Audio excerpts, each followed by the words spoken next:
Paymium, le premier partenaire français pour investir dans les cryptos en toute sécurité, présente Sud Radio, les incontournables de la crypto-monnaie. Thomas Binet. Bienvenue dans ce nouvel épisode d'Oser investir, les incontournables de la crypto-monnaie. Aujourd'hui, nous analysons les divergences stratégiques entre les États-Unis et l'Europe sur les stablecoins et les monnaies numériques. Alexandre Tchatchenko, vous êtes directeur de la stratégie de Paymium et vous êtes avec nous d'ailleurs pour nous éclairer sur ces approches distinctes. Bonsoir Alexandre. Bonsoir Thomas. Alexandre, les États-Unis semblent favoriser activement les stablecoins avec des initiatives comme le Genius Act, alors que l'Europe insiste sur le développement d'un euro numérique. Pourquoi une telle divergence ? Alors effectivement, c'est une divergence assez majeure. Ces différentes stratégies reflètent des visions qui sont fondamentalement différentes du futur monétaire international.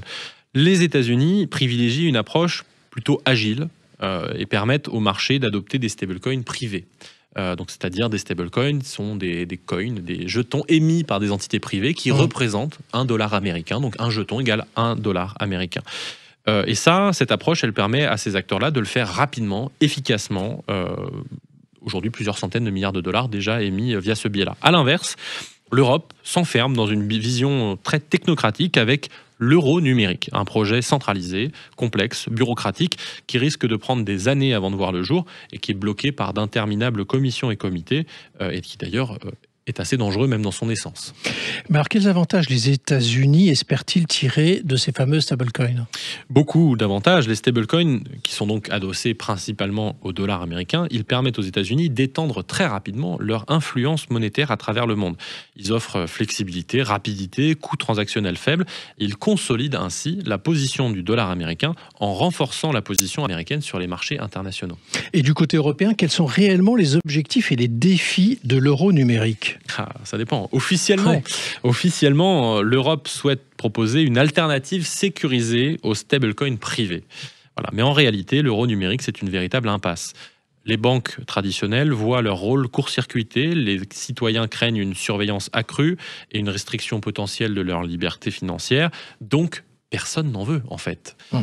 De plus, l'euro numérique est devenu une usine à gaz technocratique, incapable de se lancer sans une cascade de validation bureaucratique interminable. Mais alors du coup, quels sont les risques associés à chacune de ces approches ? Pour les États-Unis, le principal risque, c'est une régulation, on va dire, insuffisante des stablecoins privés, et donc ça peut conduire à des crises de confiance ponctuelles qui se résolvent, mais qui donc créent quand même des turbulences.